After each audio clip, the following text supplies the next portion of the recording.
Good evening, friends. We are officially able to scratch Michigan off of our travel map, right up there. This was a journey home that brought with it some unexpected circumstances and a loss that we're not going to be able to forget. This was never an episode we intended to produce. It's kind of a sad story, but it's our story and it's part of our adventure. And so we just ask that you please bear with us through this episode.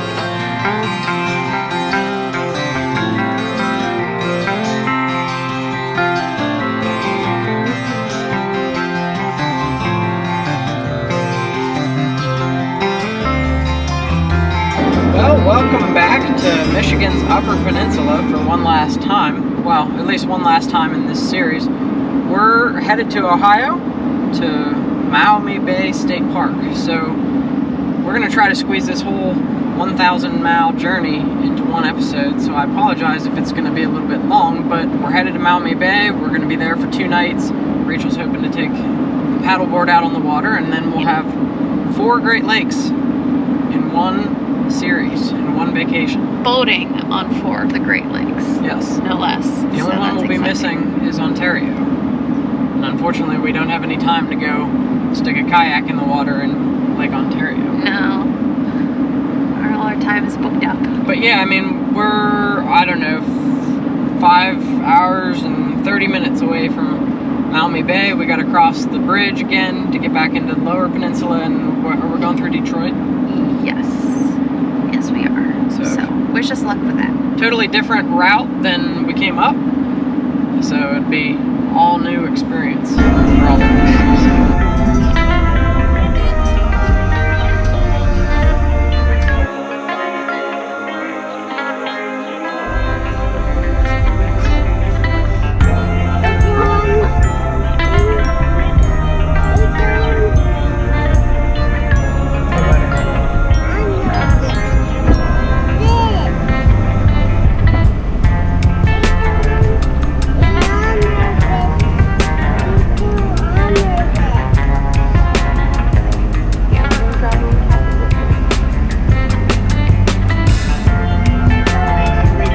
Thank you.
Well, we made it, and we've kind of got camp set up here. Now, I realize the stove and the chairs and all this stuff it's a lot to set up for 2 nights of camping. But as much as you don't see it on the channel, we're gonna sit here and relax a bit and try to unwind, because we've been go for almost 2 weeks now. So this is a nice midway point between the UP and back home, Pennsylvania. It took about 6 hours to get here, and I think it's about that to get home. We are going to take some boats out on the bay at some point over the course of the journey here. Tonight we're just going to be reheating some leftovers that we made the other day. I'll probably show you that because it's interesting. She found it on the Blackstone channel. Chicken bacon ranch quesadillas. So the ingredients we've already got cooked, but we're just going to put them all together and throw them on the griddle. And that's going to be our night tonight. And then in the morning, we're going to take the boats out, like I said. So should be fun.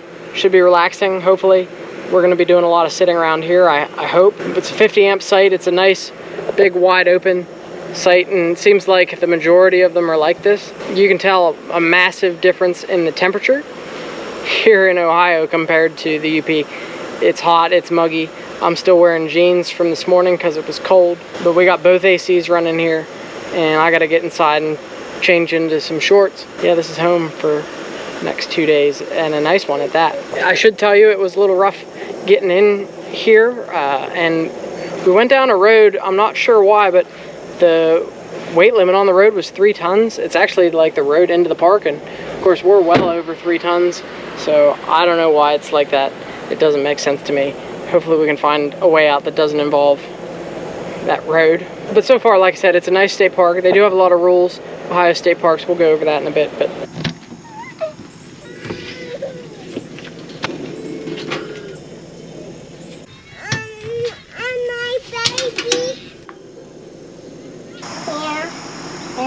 so this is chicken and bacon. When you start this from scratch, you'll cook the chicken and bacon on the griddle, chop it up or whatever. But we did this the other day, so then salsa, fresh salsa that we made a couple days ago. It's just tomatoes and one of them packets. And a red onion and a jalapeno. So it's actually this turned out really good. So that's one of the reasons I want to show it to you. This is some sort of cheese that she shredded. That's Colby Jack cheese. And then ranch dressing, which we didn't do this the other day, but we're going to do it today because I want to, but the ranch dressing doesn't want me to.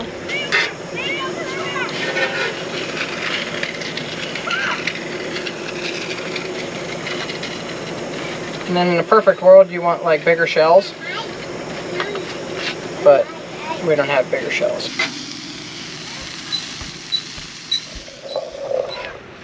Well, I guess Maumee Bay State Park is a total bust.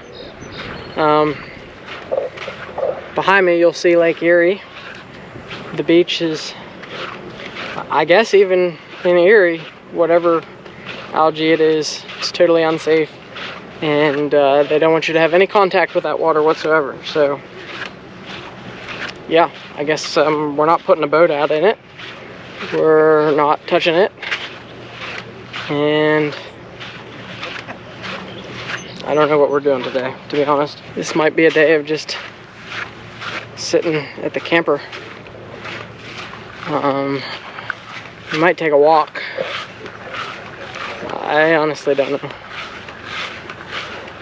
There's a playground though over here for the kids, so we'll probably go over and do that. But it's extremely hot out, and I don't really want to be out in the sun if I can help it. So yeah, and I don't know about the inland lake either. I would imagine if Erie's contaminated, then the inland lake is probably too. And that's probably why there's nobody else here. I just assumed, you know, because it was early on a Sunday. So, in addition to Lake Erie, which is behind us, Maumee Bay also has an inland lake, which you can kayak on, but even inflatable kayaks have to be registered in Ohio, and you have to have some sort of proof of ownership for your kayak. We don't have any such thing. We own them. Like, I don't keep receipts from an inflatable boat that, I mean, they just keep popping anyway, so I don't know. Anyway, Don't know why I would ever keep that, but Ohio requires it. So kayaking is out of the question here, so all we can do really is swim. And I don't know, it's not nearly as fun as it would have been to swim in Lake Erie, but here we are.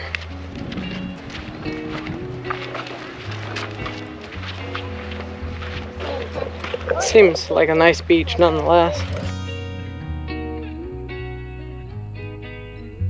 Friends, this is one of those places that has a lot of potential to be really nice, and I've heard a lot of great things about it from various sources. So, you know, maybe we're just here at an off time, but not much to be excited about here. The inland beach lake over there is pretty gross. That water's deemed okay to swim in, but there's just goose poop everywhere. It's really gross. Like, the sand is gross, everything's gross. This over here seems to have a little less goose poop, but then you can't swim in the water. You can't have any contact with the water whatsoever. The 19th is when this started. Today's, I think, the 21st. So we had no way of knowing when we booked this. Yeah, I could see the appeal of swimming here, though. If it was safe, I think it would be fun. So what's good about Maumee Bay State Park? Well, it's certainly not the algae blooms. It's certainly not the scorching heat. But what it really is that is nice here are all the sites are kind of like this one. They're all nice and paved and level. The whole state park is really nice and level, actually. The campground, like I said, is definitely a plus to it. So we're going to take a little walk down a trail just down this way and just try to get a feel for the place. See if it's worth coming back under better circumstances. So the sites are all up and down these roads, and then they all have a loop at the end. So it's laid out really nicely. The sites on the right side you'll back into this way, and then the sites on the other side you go down and you turn around your loop and you come back and you can back in. So it makes it really easy to get the campers into the sites. And then of course they're all going to be off of this main road here, which goes the whole way down to, there's a playground and some sort of shelter down here. That's kind of the way the campground's laid out.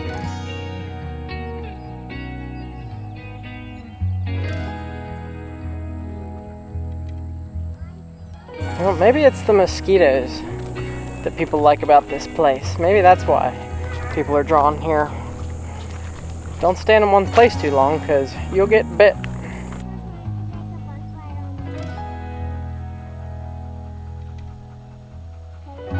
So this area over here is a youth fishing area for kids 15 and under. And under must be accompanied by adults, and the kids 6 fish per day. You got to be accompanied by an adult though, and you can keep 6 fish per day. I mean, I can tell it's loaded with fish because I've been watching that guy and his kids over there pull out several fish. So if I had brought Sarah's fishing rod, we could have went fishing here.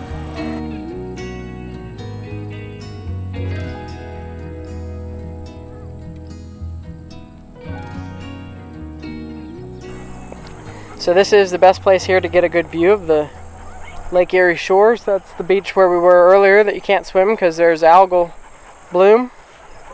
That's the goose poop beach over there that you don't want to swim in because it's gross. But there is a nice lake that you could kayak around if you didn't have to have proof of ownership of your kayaks, which we don't. So there's reasons to be here. It just hasn't worked out for us.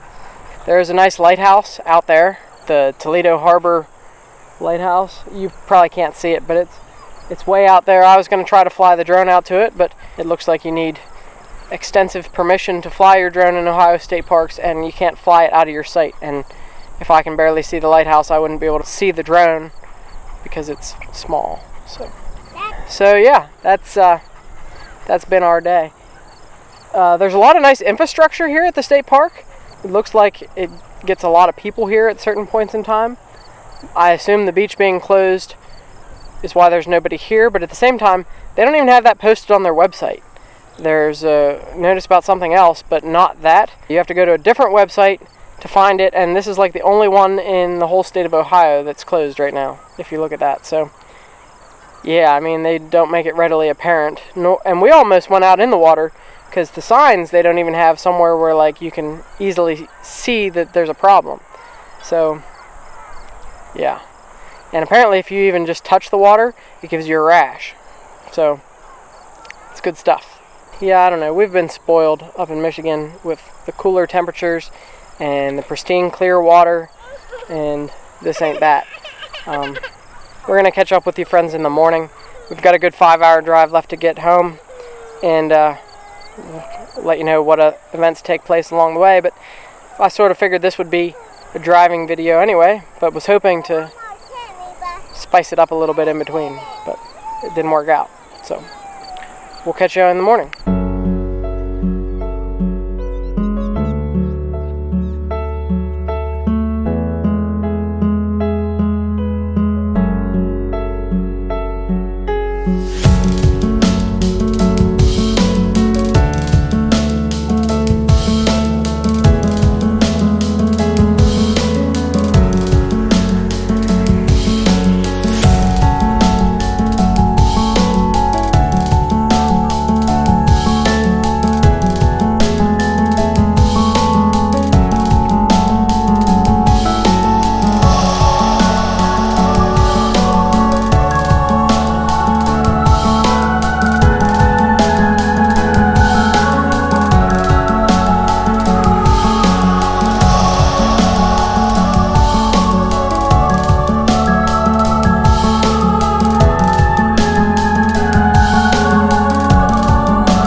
So for a busy state park like this one, you would think they would have lots of places to dump.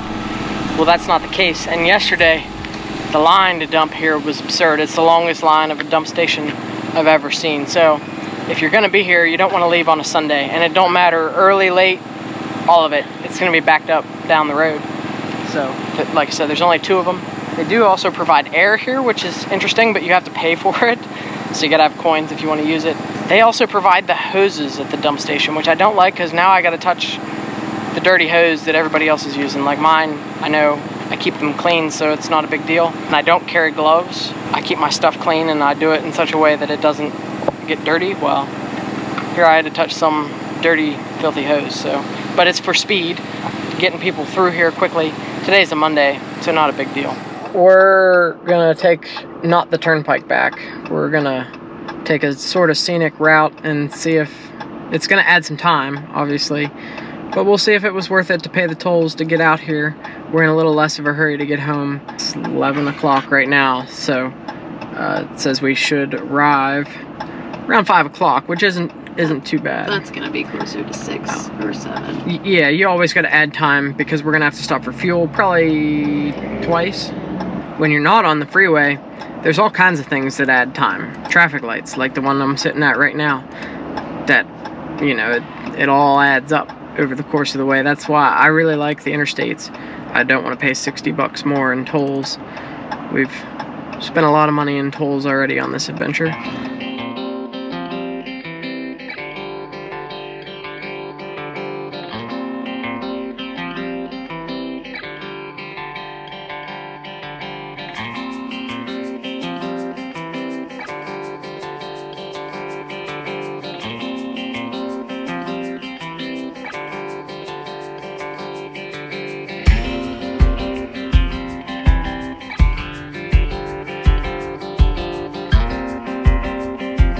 So we're on Ohio Route 2, which basically ran right up to Maumee Bay. Eventually, after we passed that big power plant, it turned into a 4-lane. So far, I'm not regretting the decision to go this way. We're hoping the roads stay at least reasonably smooth. We kind of got spoiled in Michigan, wouldn't you say? Oh yeah, Michigan's road system is way better than anything that we are used to driving on, so.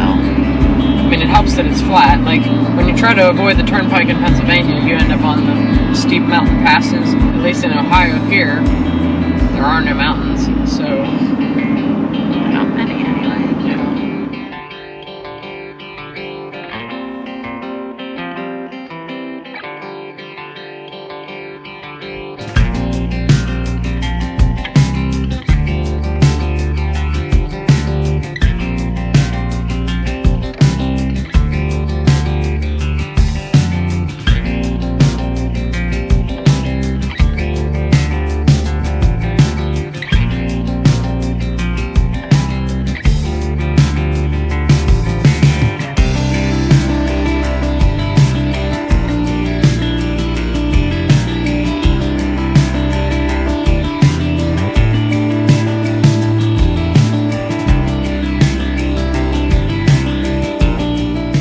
Well, you can see the Pennsylvania state flag through all of our windows right now.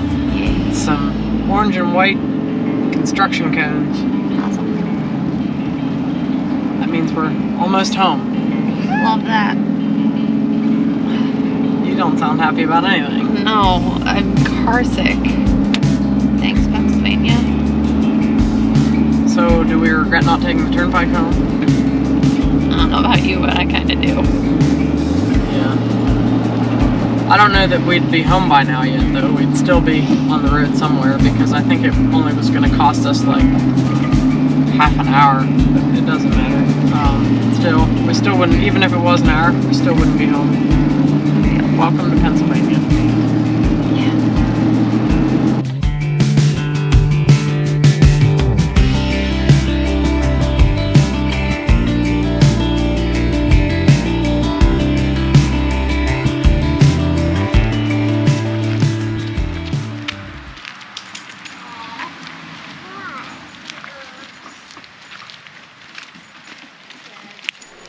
This is the last footage we have of Trigger, and it would be one of his last times walking through our door.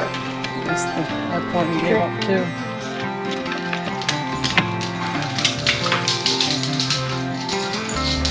Trigger was an adventure dog from his beginning, going with us everywhere we went. In fact, taking our dogs with us was a big reason behind our first RV purchase. We believe he enjoyed traveling all over the country with us, to Michigan as well, which would be his last days.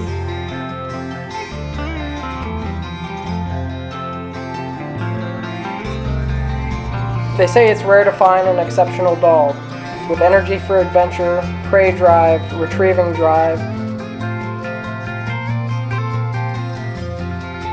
These generally come at the expense of a dog that's easy to live with. But Trigger was one of those rare dogs who had it all.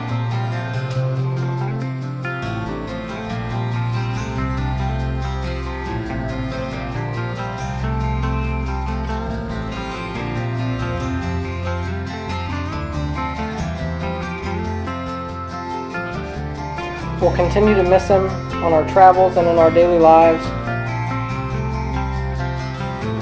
but we'll definitely not forget him.